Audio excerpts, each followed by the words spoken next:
के बाद आपका खैर मकदम है। जम्मू कश्मीर की सियासत आयाराम गयाराम के रुझान से बहुत ज्यादा जकड़ी हुई है, जिसमें नीचे से ऊपर तक सियासतदान मुसलसल वफादारियां और पार्टियां बदल रहे हैं।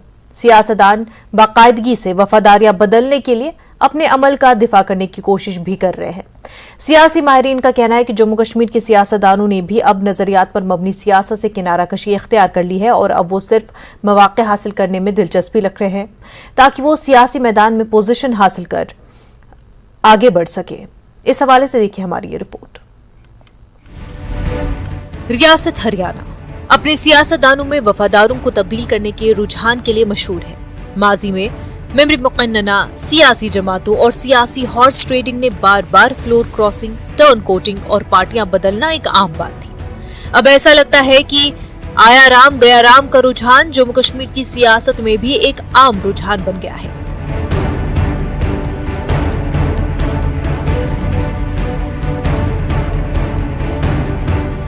Advocate RS. पठानिया एक साबिक कानूनसाज और अब जे.एंड.के बीजेपी के तर्जुमान हैं। पठानिया अब तक 2 बार वफादारियां बदल चुके हैं। उन्होंने अपने सियासी करियर का आगाज एक आजाद के तौर पर किया, फिर कांग्रेस में शमूलियत इख्तियार की और अब आखिरकार बीजेपी में शमूलियत इख्तियार की है। के सोनी और यशपाल कुंडल दूसरी मिसालें हैं। 3 दिन पहले तक आपके लीडर, उन्होंने पीर को नई दिल्ली में कांग्रेस में शमूलियत इख्तियार की। पठानिया, कुंडल और दीगर सियासतदान वफादारियां बदलने और नई पार्टियों में शमूलियत का जवाब पेश करते हुए कहते हैं कि वो सियासत कर रहे हैं और बिल्कुल भी सियासी नहीं है।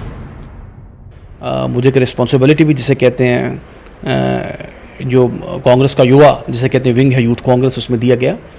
मेरे को 1.5 साल जिसे कहते हैं उस रिस्पॉन्सिबिलिटी को मैंने डिस्चार्ज भी किया, लेकिन आखिरकार जिसे कहते हैं उस विजन में वो जो उनका जो जिसे कहते हैं जो मैनिफेस्टो था या जिस तरीके से उस टैलेंट हंच को उभारा गया था, we were not impressed with it. Ultimately केंद्र में Narendra Modi ji who was a ray of hope, एक उम्मीद, एक ऑप्टिमिज्म जिसे कहते हैं, एक प्रखर जिसे कहते हैं, एक लीडर उभर के आए। हम सभी ने उनसे इम्प्रेस होके we joined Bharatiya Janata party. सियासी लोग हैं, सन्यासी तो है नहीं। सियासी आदमी का यही होता है, कहीं ना कहीं जाना है, लोगों के काम करने हैं, लोगों के जो मसाइल है उनको हल करना है। सियासी जमातों में बुनियादी तौर पर पीडीपी ने साबिक वज़रा, कानूनसाजों और कायदीन समेत बहुत से मजबूत लोगों का जबरदस्त इखराज देखा, जिन्होंने 3 साल कबल अपनी पार्टी की तश्कील के बाद दीगर पार्टियों में शमूलियत इख्तियार की। सियासी माहिर दिनेश मल्होत्रा का कहना है कि आयाराम गयाराम का रुझान जम्मू कश्मीर की सियासत में एक मुस्तकिल चीज बन गया है, क्योंकि यहाँ के सियासतदान भी दीगर रियासतों की तरह इक़्तिदार, ओहदे, शोहरत और पैसे के पीछे है।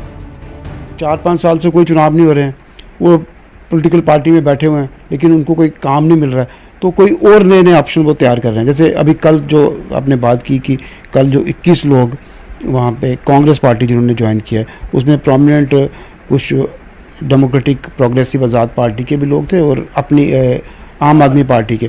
जो पॉलिटिशियन जो अपना फ्यूचर चाहते हैं आने वाले विधानसभा चुनाव में, जो चुनाव लड़ना चाहते हैं, वो आम आदमी पार्टी को गुड बाय कह के कोई कांग्रेस में चला गया, कोई वापस दूसरी पार्टी में चला गया, वहाँ से जो वापस आए। सियासतदानों का अवलीन हदफ हुआ करता था। उनका कहना है कि अब कोई भी लीडर टिकट या ओहदा हासिल करने के लिए ज्यादा इंतजार नहीं करना चाहता।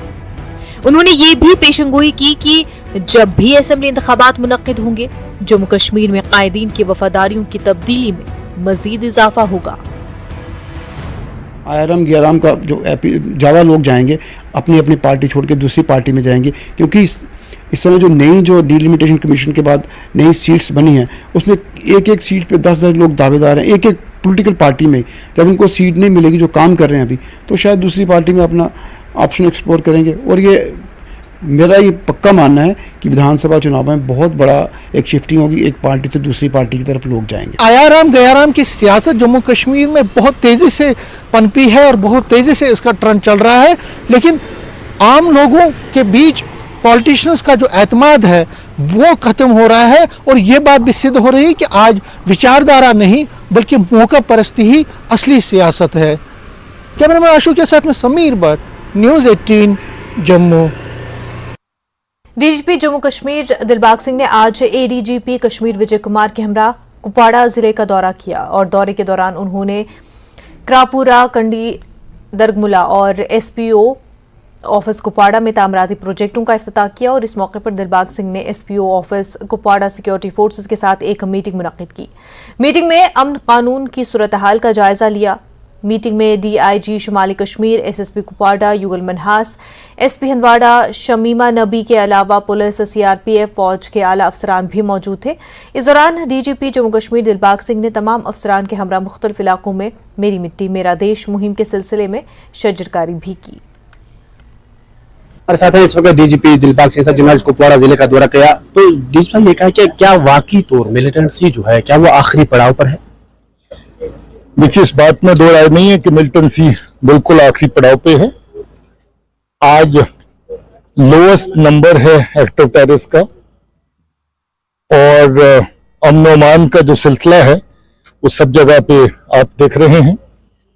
बड़ी बड़ी इवेंट्स जो हैं वो अच्छे से ऑर्गेनाइज हो रही हैं। लोगों की बड़ी स्केल के ऊपर पार्टिसिपेशन सब जगह पे हो रही है और जिसका जिक्र सब जगह पे हो रहा है कि वो चीजें जो अभी तक मान लीजिए परमिशन के दायरे से बाहर थी, उस तरह की सोशल और रिलीजियस एक्टिविटीज की परमिशन दे करके उनको भी बड़े अच्छे से वेल कोऑर्डिनेटेड मैनर में कंडक्ट किया गया है। अभी आज की तारीख में मेरा माटी मेरा देश के कार्यक्रम के तहत अलग अलग जगहों पे नौजवान साथी, स्कूलों कॉलेजों के बच्चे, पुलिस, सिविल इंतजामिया मिल करके तिरंगा यात्रा कर रहे हैं। अपनी माटी को एक तरह का मान लीजिए उसको जो रिस्पेक्ट है, वो जो इज्जत जो है मेरी माटी और मेरे देश उसके माध्यम से देना और अपने शहीद साथी जिन्होंने मुल्क की हिफाजत के लिए, इस मिट्टी की हिफाजत के लिए, अपने लोगों की हिफाजत के लिए अपनी जानें कुर्बान करी, उनको नमन पेश करना, वो चीजें बराबर चल रही हैं। हम लोग भी आज 5 बिल्डिंग्स अभी तक अपने शहीद साथियों को डेडिकेट कर चुके हैं और ये बहुत अच्छी बिल्डिंग्स, बहुत अच्छे इनिशिएटिव के तहत कुपवाड़ा पुलिस ने तमीर करी है। मुझे उम्मीद है कि जो बचा खुचा एलिमेंट मिलिटेंसी का है वो भी जल्द खत्म। 15 अगस्त की तकरीब को आसान तरीके से बनाने के लिए क्या पूरे जम्मू कश्मीर में फुल प्रूफ सिक्योरिटी के बंदोबस्त सब जगह पे जो जरूरतें हैं उसके मुताबिक इंतजाम हो रहे हैं। जिलों में जिला के लेवल पे मीटिंगें, रेंज के लेवल पे रेंज डीआईजी और जोनल लेवल पे एडिशन डीजीस और मैं भी मीटिंग्स कर चुका हूं। एलजी साहब भी खुद देख चुके हैं।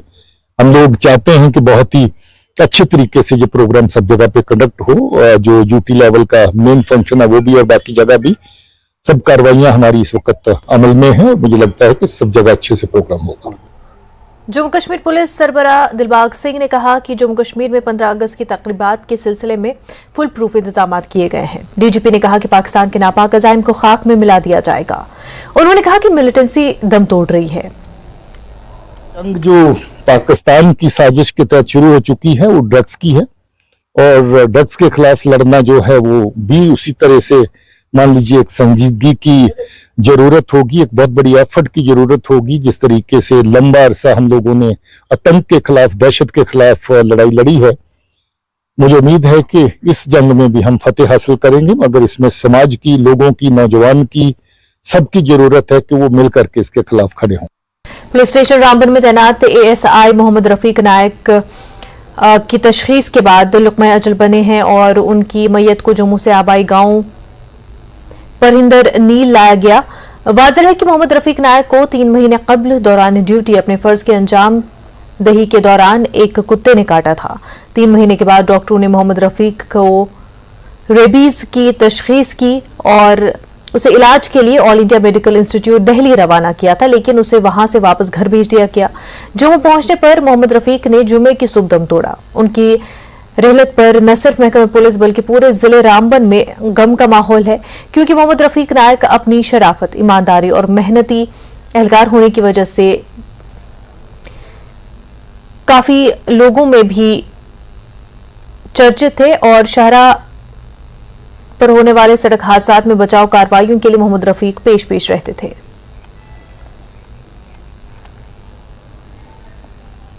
रैबर जंगलात के कारकुनों ने एनक्लेव श्रीनगर में पुरअमन एहतजाज किया। एहतजाजियों ने उन्हें रेगुलराइज करने का मुतालबा किया। उन्होंने बताया कि उन्हें 4 अगस्त 2017 को एक स्कीम के तहत आरजेएस के तौर पर तैनात किया गया था। तकर्रुरी के अहकामात पर उन्हें 5 साल का प्रोबेशन मुकम्मल करना था और फिर इस पोस्ट पर रेगुलराइज होना था।